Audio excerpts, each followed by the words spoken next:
In today's video, we'll show you how we modernized our 90s bedroom and also the one thing we missed during our initial inspection. Stay tuned as we'll also share some of our tips.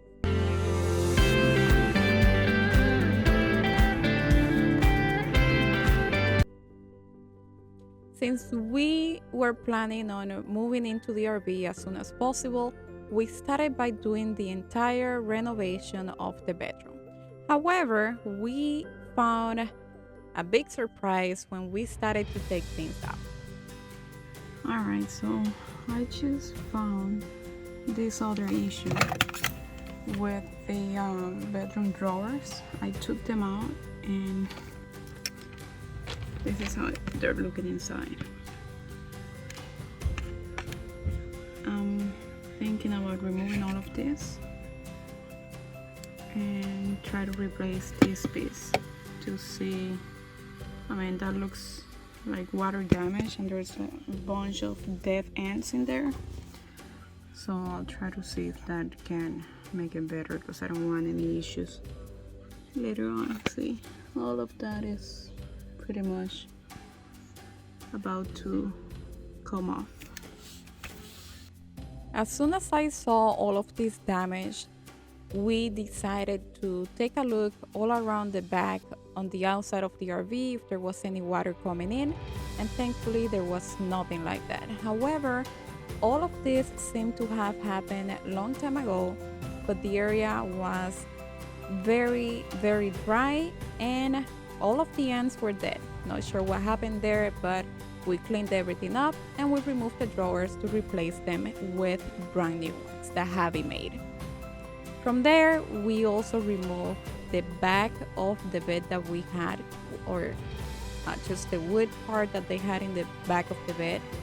And since we had removed that part, we also decided to add a little bit of insulation, especially because our heads go against this wall and we like to travel during winter. We wanted to add an extra layer of protection so that we would keep the bedroom a little bit warmer. All I did was just make cuts into this 1-inch foam and just put them inside of the space that was between the outer wall and the inner wall.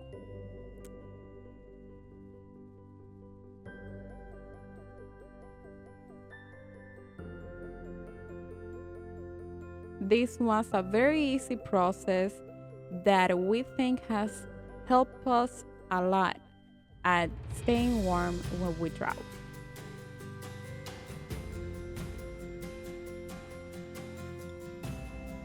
On top of that, adding an extra layer of insulation also helps with noise reduction.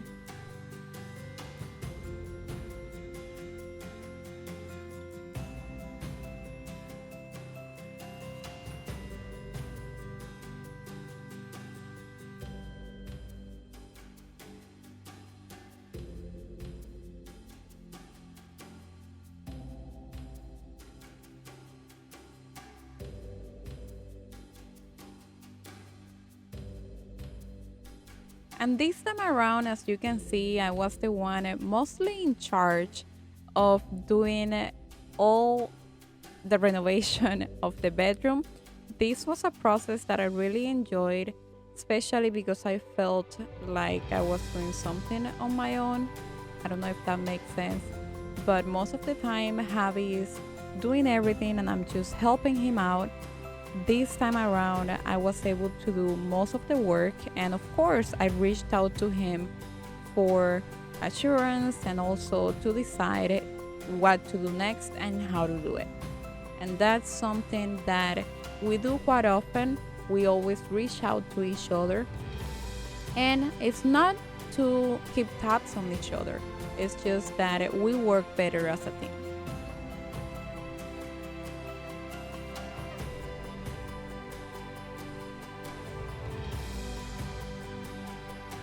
And of course, after putting all of the pieces in the wall, we also added some foam insulation so that they would stay in place and we could create an airtight environment. We didn't want any kind of humidity to get inside of the wall or mess up with the work that we had done. And this definitely helped a lot with that. This foam was really great to use, very easy to apply, and it can expand up to 3 inches. If you want to see more about the product, we're going to leave the link in the description. This is not going to be an affiliate link, it's just one of the products that we used for this part of our bedroom renovation.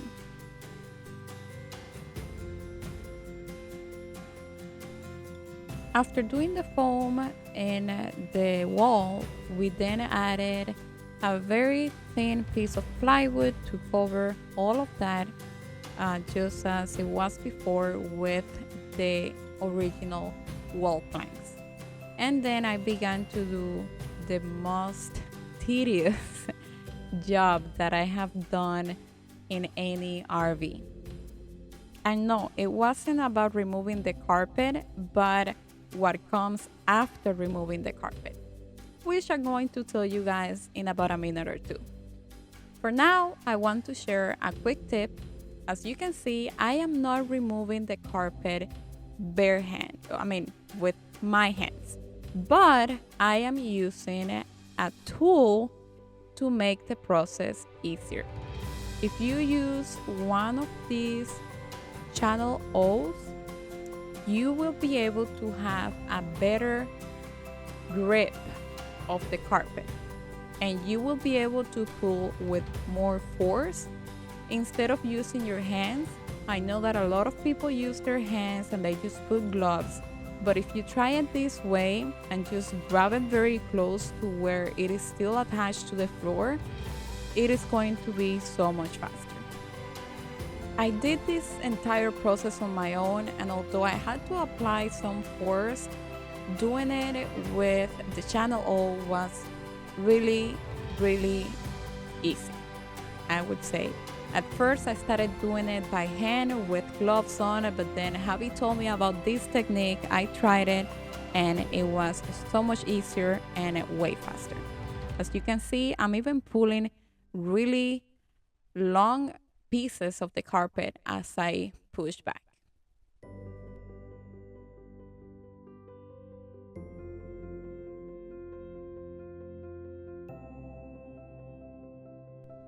And remember what I said about the most tedious thing that I did during this renovation?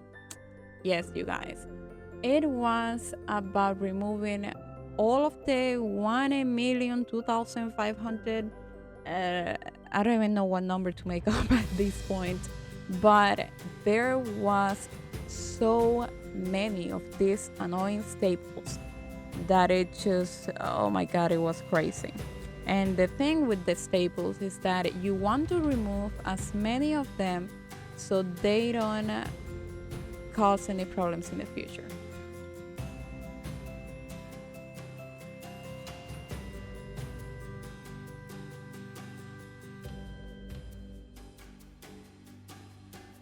And to remove all of the staples, I used this pata de cabra. I don't know the name in English, but if you want to add it, leave it in the comments so that I will have it for future reference. But I used this tool as leverage to be able to pull them out.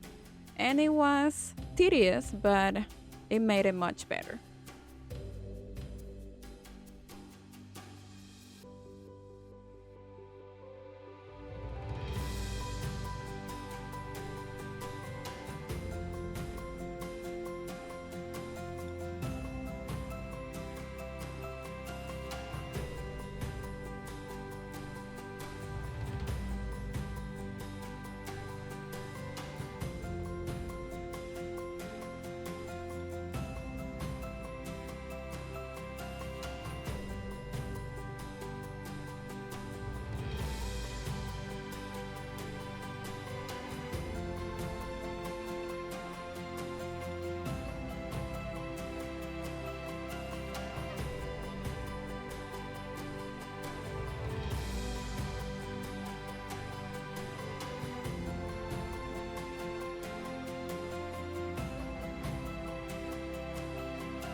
And while I spent almost an entire day pulling out these tables, Javi was outdoors creating the new nightstands and also trying to use whatever was in good condition from the previous ones to make the new ones. Since the drawers that we have in our nightstands were in perfect conditions, but it was just the frame that was all rotten, what he did is that he tried to save at least the face or as much as he could from the old drawers so that we could still use the drawers and not have to like go into a more difficult, I would say, renovation of the nightstands. So for one of them, he was able to use a couple of the pieces from before, but for the other one, he had to do more building. Anyhow, from that point, then I went indoors and it was time to put them back together. I had already started to do some painting and trying out the colors that I had picked for the walls, which I ended up loving. And we then put them into place.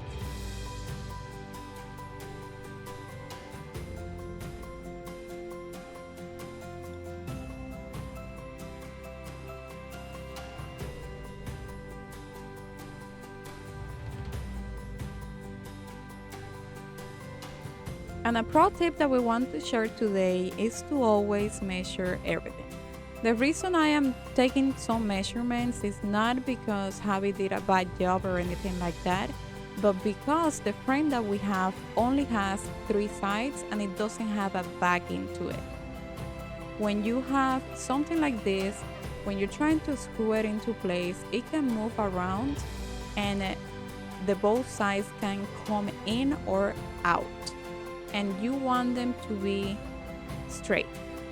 I don't know if that really makes sense, but pretty much you have to make sure that it is as straight as possible. So when you put the drawer in, you don't have any issues with the spacing or anything like that. If any of the 2 sides move outwards or inwards, then the drawer will not fit into place.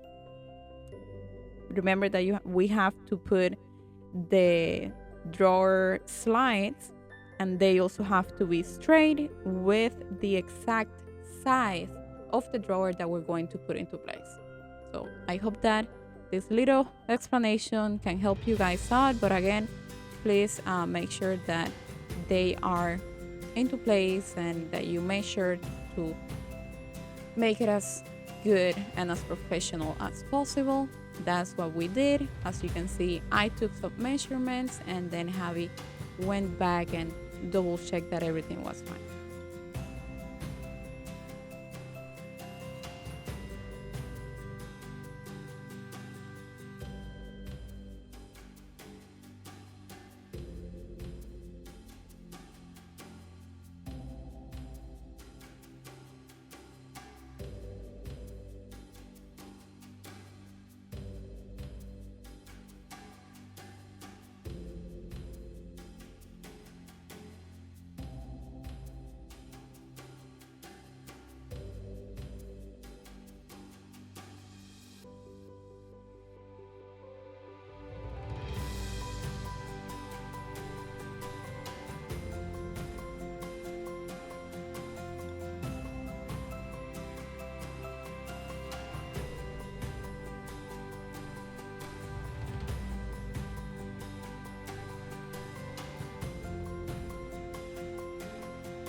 And at this point, I also realized that this backside wasn't fitting too well. So we had to go ahead and make some adjustments so that we could put it into place and also put the drawer slides in place.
And then to put the other nightstand into place, I also made sure to measure that it all had the same distance in the front and the back to make sure that it was all straight.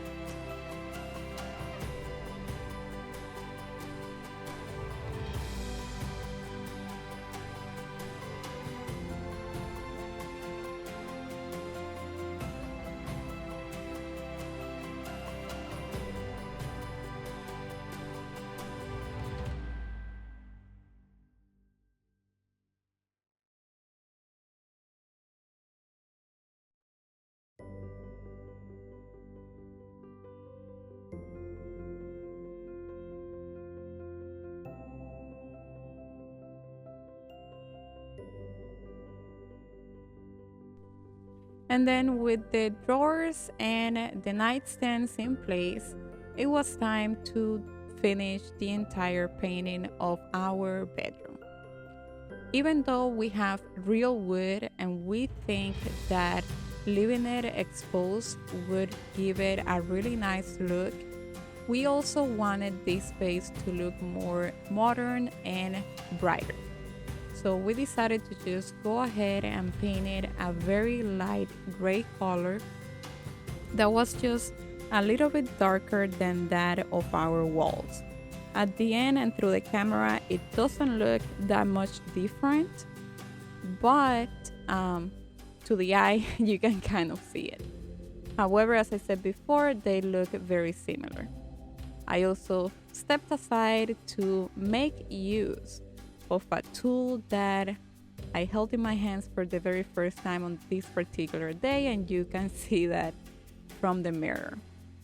Anyhow, going back into the whole painting, when you decide to paint RVs, I know a lot of people have a lot of questions.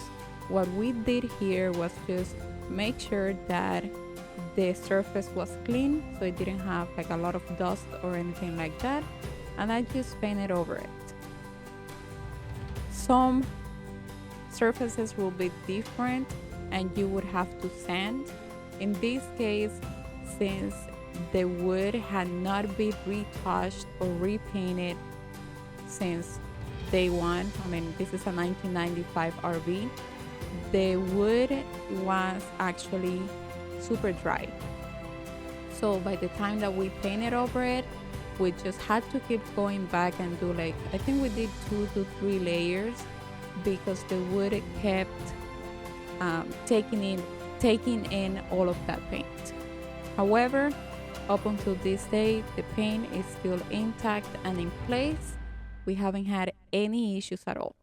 We also did not buy any special paint or really expensive paint. We bought, I think it was the $20 gallon that you can get from Home Depot. I'm going to leave that in the description of the video as well, if in case you want to check it out. But again, sometimes you can kind of overthink the whole painting process, but it's actually very easy. We didn't go into priming or anything like that. We didn't need to, but we also understand that this depends a lot on the surface that you're trying to paint on. This was real wood, and as I said before, it was dry up to the point that we could just paint over it. It absorbed a lot of this paint, but it worked out for us. We didn't use an expensive paint, and we didn't do anything crazy. We just painted over it with a roller. However, the only thing that I would have done different at this point or in this occasion was, instead of using a roller, I would have purchased a spray painter, the same one that we ended up buying a few months ago to do our Itasca project. Having a spray painter does the job so much easier, faster, and it looks so much better. The only thing that you have to take into account when using a spray painter or a gun painter is that you have to really prep the area so you limit the painting area pretty much. So if we would have used a spray painter in this occasion, we would have had to cover all of the ceiling and also whatever else we didn't want to get paint over, which was some of the areas that we painted in a different color, and also the windows and the mirror. Other than that, it would have been so much easier and way faster than doing it the way that I did it.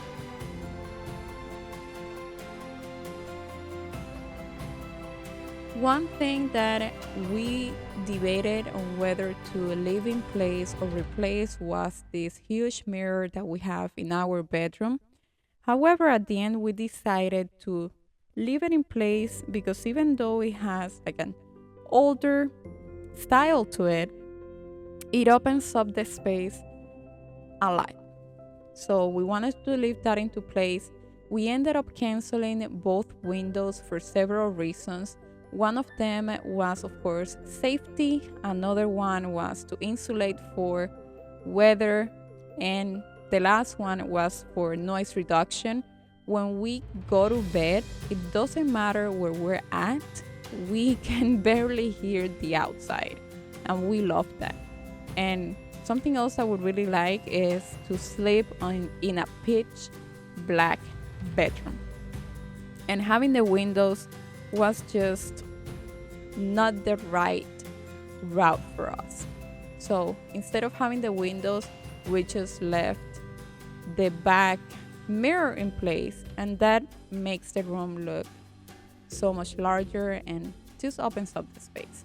So if you have a big mirror, just decide what you want to do with it, because a lot of times, even though you think it looks outdated, it can still look good, and you guys will get to see that at the end of the video.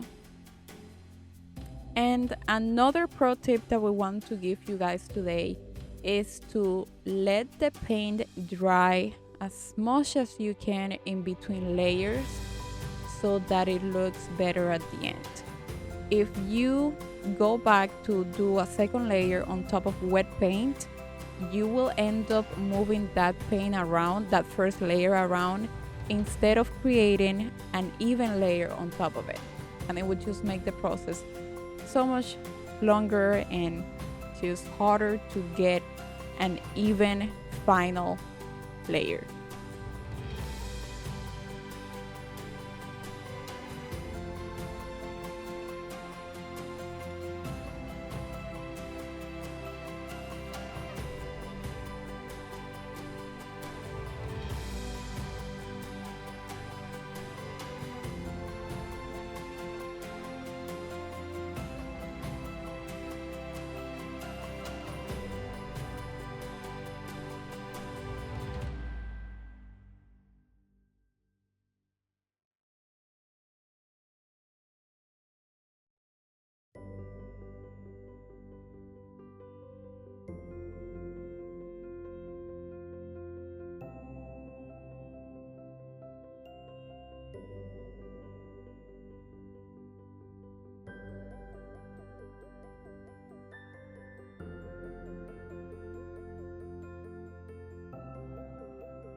And this is our finished bedroom where we have been for over a year. We have our TV. We decided to paint different colors for the cabinets so that we would have more life in the space, and we also combine different patterns or prints. Right now we have this sleeping bag because it's winter and we're going up north, so we use, instead of a regular duvet cover, we use this 0 degrees, no, I think this is minus 25 degrees sleeping bag that we just use as a regular duvet. So it works out, it keeps us really warm, and we also have some more blankets under it. Something else that we did was close down the windows. That helps a lot with noise reduction and also insulation. And yeah, this is our bedroom. The floor, we also added this canvas that we love, and it matches the one that we have in the living room.